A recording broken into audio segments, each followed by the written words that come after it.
Milwaukee Brewers versus Toronto Blue Jays. The Milwaukee Brewers face the Toronto Blue Jays in a matchup of two of the best teams in baseball. The Brewers are 84-52 and have the best record in the National League, while the Blue Jays are 74-61 and in first place in the American League East Division. The Brewers are having a great season and look to secure the best record in the National League. Quinn Priester will start the upcoming game, and he looks to improve on what's been a rough season as he's allowed 52 runs in 128 innings pitched. Additionally, with a .252 expected opponent batting average, a 26.0 chase rate, and a 3.89 expected ERA, opponents are making contact and putting together strong plate appearances against Priester to easily drive in runs. Priester has struggled, but the lineup has stepped up, scoring 5.10 runs per game. Christian Yelich is slashing .270/350/464 with 26 home runs and 225 total bases, while Isaac Collins is slashing .271/370/420 with 132 total bases, but the rest of the lineup has stepped up as well. Bryce Terang is slashing .286/352/432 with 15 home runs and 210 total bases, while Sal Frelick and Jackson Chourio have added 27 home runs and 394 total bases to add depth to the lineup. The Blue Jays are having a great season with great play across the board. Kevin Gausman is one of the starters who has stepped up on the mound, as he's allowed only 68 runs in 122 innings pitched while tossing 149 strikeouts. In addition, with a .245 expected opponent batting average, a 31.2 chase rate, and a 3.78 expected ERA, opponents are making minimal contact and struggling to drive in runs against Gausman this season.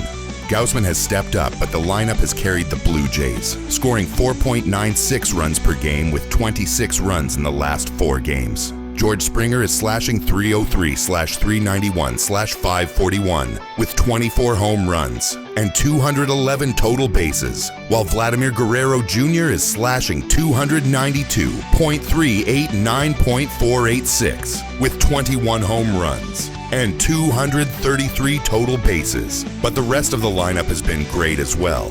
David Schneider is slashing .254/373/500 with 10 home runs and 71 total bases, while Bo Bichette and Alejandro Kirk have added 27 home runs and 418 total bases to round out the lineup, making the Blue Jays tough to put away at the plate and consistently dangerous. This will be a great game between two of the best teams in baseball, as both bring playoff caliber talent and strong momentum into the matchup.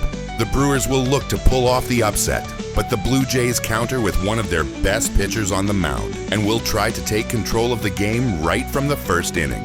Toronto's offense has been reliable, averaging 4.96 runs per game, and with sluggers like George Springer and Bo Bichette anchoring the lineup, along with strong complementary bats, the Blue Jays have the ability to generate traffic on the bases and string together timely hits. They excel at working counts, driving pitch counts up, and finding ways to create scoring chances even against tough pitching staffs. On the other side, Kevin Gausman has been a stabilizing force for the Jays rotation, allowing just 68 runs in 122 innings pitched, and his ability to rack up strikeouts while limiting hard contact makes him especially dangerous at home. If Gausman can give Toronto 6 or 7 solid frames with multiple scoreless innings, the bullpen, which has been more consistent recently, will be in position to close out the game. The Brewers are a capable opponent with enough power to keep things interesting, but their offense has been inconsistent on the road, and against an ace like Gausman, run production could be hard to come by. Toronto's balance of hitting depth and quality starting pitching should tilt this contest in their favor, giving them an excellent opportunity to secure a statement win at home and continue their push for positioning in the playoff race. Both teams have great lineups that look to make this game a high-scoring one from the first pitch, as each side brings a mix of power and consistency to the plate. The Brewers, who average 5.10 runs per game, should drive in runs at will, with Christian Yelich, Isaac Collins, and the rest of the batting order making contact, working counts, and putting together strong plate appearances that wear down opposing pitchers. On the other side, the Blue Jays, who have scored 26 runs in their last 4 games, have shown they can get hot quickly. And with George Springer, Vladimir Guerrero Jr., Bo Bichette, and others swinging for the fences, they should continue to pile on offense. With both teams capable of creating scoring opportunities through extra base hits and timely clutch at-bats, the over should be in play in what projects to be a high-scoring contest where neither lineup is likely to slow down. After analyzing both teams, my pick for this match is Blue Jays ML. Drop your thoughts and predictions in the comments box.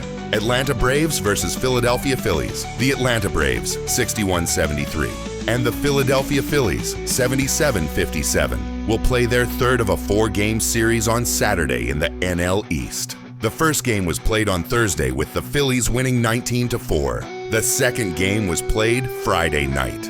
Atlanta will start Chris Sale, 2.52 ERA, with Philadelphia going with Christopher Sanchez, 2.66 ERA. The Atlanta Braves are trying to save face on a difficult season and retake third place in the division, but the 19-4 loss on Thursday did not help their case. Atlanta is 2 games behind the Marlins for third in the NL East, but still too far out of playoff contention to think they have a chance to play in October. In Thursday's game, Matt Olson hit a solo home run, but it was a drop in the ocean as they lost by 15 runs. Olson is their first baseman who represented the team in the home run derby this season. He is now their top power hitter as he leads the team with 21 home runs, 75 RBIs, and has the best batting average out of qualified hitters at .266. Olson has been batting second in the lineup. Ronald Acuna Jr. has been batting third. The electric outfielder has 15 home runs, 38 RBIs, and is batting .291 after missing a large portion of the season while rehabbing from his torn ACL. Chris Sale will make his 16th start of the season as a 36-year-old left-hander. He is fresh off the 60-day IL and will be making his first start back with the team after dealing with a rib injury. His ERA has a 2.52 ERA, but has not been on the mound since June 18th. The Philadelphia Phillies had a tough start to the beginning of the week, losing 3 consecutive games against the Mets in a sweep. They still hold a 5-game lead in the NL East and were able to bounce back in a strong way by putting up 19 runs in the first game here against the Braves. Kyle Schwarber went off on Thursday. He hit 4 home runs with 9 RBIs in his monster game. Schwarber is now up to 49 home runs on the year and is second in the major leagues. He also leads the league in RBIs with 119 and has been their top power hitter of the past several seasons. He is their DH who moved from the leadoff spot back to second, as Trey Turner has taken over the first spot. Turner had 2 hits and an RBIs on Thursday. He is now up to 14 home runs and 62 RBIs on the season. Bryce Harper was 2 for 3 on Thursday with an RBI. Christopher Sanchez will make his 27th start of the season and leads the Phillies in innings pitched. He has an 11-5 record with the team going 3-2 over his last 5 starts. His ERA is 2.66 to go with 173 strikeouts and 41 walks on the year. In his last start, he gave up 5 runs in 5 innings in a loss to the Mets. The Phillies scored 19 runs on Thursday, showing just how dangerous and locked in their lineup has become at this stage of the season. Their offense is clearly humming, with multiple hitters producing consistently, and they'll now face a veteran pitcher who is trying to shake off the rust after a lengthy absence. Chris Sale missed 60 days with a ribcage injury, and while his track record is impressive, it typically takes a few outings for pitchers to regain rhythm and stamina after such a layoff. He won't have the luxury of easing back in against a Philadelphia team that is extremely strong at the top of the order, capable of working counts, punishing mistakes, and jumping on fastballs early in games. On the other side, Christopher Sanchez gets the ball for Philly after a rocky outing where he surrendered 5 runs in a loss to the Mets. Even so, Sanchez has shown flashes of being effective, particularly when his changeup is working, but Boston's lineup will test his command. With one side's bats red hot and both starting pitchers carrying question marks, expect plenty of fireworks on Saturday, with the potential for another high-scoring affair that favors the over. The Braves are starting Chris Sale, who still carries a big name and a track record of success, but he has not started a game in over 60 days and is likely to show signs of rust going against this strong Phillies team. Philadelphia enters this matchup with plenty of momentum after their 19-run explosion on Thursday. a game where Kyle Schwarber crushed 4 home runs and finished with 9 RBIs in one of the most memorable offensive performances of the season. The Phillies lineup is rolling and looks dangerous with Harper, Bohm, and Turner, all healthy and hitting well. Facing a pitcher returning from a rib injury without game rhythm, Philadelphia can pressure Sale early and push the Braves to their bullpen sooner than desired. With their ability to punish mistakes and score in bunches, the Phillies look like the safer side. Fade the rusty veteran and back Philly with confidence. After analyzing both teams, my pick for this match is Philadelphia Phillies moneyline. Drop your thoughts and predictions in the comments box. San Diego Padres versus Minnesota Twins. An interleague matchup goes down on Saturday, August 30th, as the San Diego Padres take on the Minnesota Twins. San Diego is 75-59 and 2 games back of the Dodgers for the top spot in the NL West entering play on Saturday. The Padres are hitting 251, which ranks 9th, while on the road are hitting 252. Since the All-Star break, San Diego is hitting 266, showing improved consistency at the plate and giving them momentum heading into crucial matchups. Padres are set to start right-hander Nick Pivetta, who is 13-4, with a 2.82 ERA in 26 starts this season, demonstrating excellent consistency and the ability to keep opponents off balance.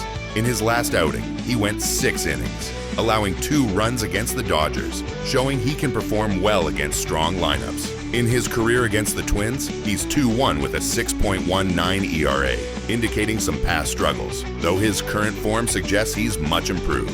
San Diego as a team has a 3.60 ERA, ranking 2nd in the league. And with Pivetta on the mound, they are well positioned to limit Minnesota's offense and keep this game low scoring. Minnesota is 60-73 and comes off a tough series loss to the Toronto Blue Jays, highlighting the struggles the team has faced down the stretch. The Twins are set to start right-hander Mick Abel, who enters with a 2-3 record and a 6.43 ERA this season. Since joining Minnesota, Abel has made just 1 start, posting an 0-for-1 record with a staggering 18.00 ERA. In that outing, he went 3 innings and allowed 6 runs against the White Sox, showing he's still adjusting to major league hitters. Abel also has little success historically against the Padres, going 0-1 with a 27.00 ERA in his career against them. Minnesota's team ERA of 4.44 ranks 22nd in the league, underscoring the broader pitching challenges the Twins face. And they will need Abel to limit damage early if they hope to compete in this matchup.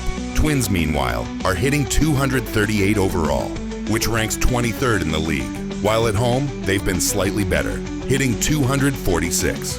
In the month of August, Minnesota has struggled even more, posting a .222 batting average, indicating a clear downturn in offensive production. Against Pivetta, some of their key hitters have seen mixed results. Buxton is 2-for-4, Wallner is 1-for-2, while Jeffers is 0-for-4, Larnach is 0-for-3, and Lewis is 0-for-2. These splits suggest that while a few players have managed to find some success, the bulk of the lineup has had trouble generating hits, making it challenging for Minnesota to consistently put runs on the board against a reliable starter like Pivetta. The over is also a great spot here, as Abel has been consistently shelled in his early outings and shows little sign of quickly turning things around, while the Twins' bullpen remains one of their most glaring weaknesses. That combination creates a perfect recipe for runs to pile up, especially against a San Diego team that has been among the most dangerous lineups in the league this season. In their last 7 games, Minnesota is allowing 7.7 runs per contest. And with Abel's command problems and the bullpen's inability to close innings cleanly, it's hard to see that trend slowing down in this matchup. Padres have multiple hitters swinging hot bats right now with power throughout the middle of the order and solid depth at the bottom, making it difficult for struggling pitchers to find easy outs. Given that San Diego has consistently excelled at putting together crooked innings, and Minnesota's pitching has routinely cracked under pressure, the over looks very much in play. Expect the Padres to cruise to a lopsided win with plenty of runs scored, while Minnesota likely chips in enough to push this game over the total comfortably. San Diego is battling for the top spot in the NL West, and this matchup sets up as a great opportunity for the Padres to keep pushing forward. Abel has struggled to find his footing at the major league level, showing control issues and leaving too many pitches over the plate, which should allow a deep and talented San Diego lineup to capitalize. Padres offense has been rolling lately with contributions up and down the order, and they should be able to put traffic on the bases early. On the mound, Pivetta has been in solid form, consistently missing bats while keeping damage to a minimum, and he should be able to limit a Twins lineup that has looked lifeless since the trade deadline and is sorely lacking reliable production. Minnesota's bullpen has also been a liability, ranking among the lower-tier relief groups in ERA and WHIP, often unable to hold games close late. Given San Diego's balance of power and pitching, the Padres should be in control throughout and are well positioned to cruise to a lopsided win at home. After analyzing both teams, my pick for this match is Padres minus 1.5. Drop your thoughts and predictions in the comments box. Chicago Cubs versus Colorado Rockies. Chicago, 76-58, will be trying to move up the NL Central standings when they visit Coors Field on Saturday night to face Colorado, 38-96, in the second game of their three-game series. Javier Assad, 0-1, 3.86 ERA, will get the start for the Cubs. The Rockies will counter with McCade Brown, 0-1, 9.82 ERA. Chicago is 8-2 in its last 10-10 games against Colorado. The Cubs followed up their three-game winning streak with 3 straight losses, and they've lost 4 of their last 7 games. They are second in the NL Central standings, 6.5 games behind Milwaukee, and they lead the NL wildcard race with a 4-game lead over San Diego. They will try to get back on track and cut into Milwaukee's division lead when they play on Saturday. Chicago averages 4.90 runs per game, which is 7th in the league. Their .249 batting average is 14th in the league. Their .319 on base percentage is 12th, while their .426 slugging percentage is 6th. Nico Herner leads Chicago with a 290 batting average. Pete Crow Armstrong leads the team with 28 home runs, while Seiya Suzuki leads the team with 87 RBI. Chicago is giving up 4.05 runs per game, which is 5th in the league. Opponents have a 241 batting average against the Cubs, which is 13th in the league. Their 3.83 ERA is 8th, while their 1.20 WHIP is 3rd. In his last start, Assad gave up 2 hits and 1 run in 6 innings, leading to a 3-2 win over the Angels. He is 2-1 with a 5.06 ERA in 5 games against Colorado. The Rockies didn't play well over the past week, and they've lost 6 of their last 7 games. They will try to turn things around and avoid their 3rd consecutive series loss when they play on Saturday. Colorado averages 3.73 runs per game, which is 29th in the league. Their 238th batting average is 24th in the league. Their 295 on base percentage is 30th, while their 390 slugging percentage is 21st. Hunter Goodman has been the most consistent batter for the Rockies. He leads the team with a 271 batting average, 26 home runs, and 75 RBI. Colorado is giving up 6.34 runs per game, which is 30th in the league. Opponents have a 298 batting average against the Rockies, which is 30th in the league. Their 5.90 ERA is also 30th, as is their 1.60 WHIP. In his last start, Brown gave up 5 hits and 4 runs in 3.2 innings, leading to a 4-0 loss to Pittsburgh. The Rockies have played under the total in 5 of their last 6 games, while the Cubs have played under the total in 4 of their last 7 contests, signaling a recent trend of lower scoring affairs for both teams. Chicago averages 4.90 runs per game overall, but has been limited recently, putting up just 2.67 runs per game over their last 3 games. They're batting .249 against right-handers, which makes them slightly vulnerable against solid pitching. In this matchup, they're facing a starter who gave up 4 runs in his lone start, suggesting that while there is some potential for offense, it may not be enough to push the total over, especially considering the recent scoring trends of both clubs. The Rockies average 3.73 runs per game and average 3 runs per game in their last 3 games. They're batting .238 against right-handers, and they're facing a starter who gave up 6 runs in 3 starts. Don't expect these teams to score enough runs to push the score over the total. The Rockies have lost 6 of their last 7 games, while the Cubs have split their last 6 contests, showing more consistency at the plate. Chicago has the edge here because they've had a lot of success batting against right-handers this season, and they're going up against Brown, who struggled in his first start, surrendering 4 runs over just 3.2 innings. Colorado's offense has been inconsistent on the road, and with the worst bullpen in the league, it will be difficult for them to keep Chicago from piling on runs late in the game. The Cubs lineup features multiple hitters who can capitalize on mistakes, making this a favorable spot for Chicago to not only win, but cover the run line comfortably. Colorado won't be as successful offensively because they haven't hit the ball as well in recent games, struggling to generate consistent contact or get runners in scoring position. They're going up against Assad, who has given up 6 runs over his last 3 starts, including 4 runs in his last 2 outings against the Rockies. While Assad has shown some ability to keep games competitive, his struggles against Colorado suggest he may have a hard time slowing down the Cubs lineup, which has been swinging the bats effectively.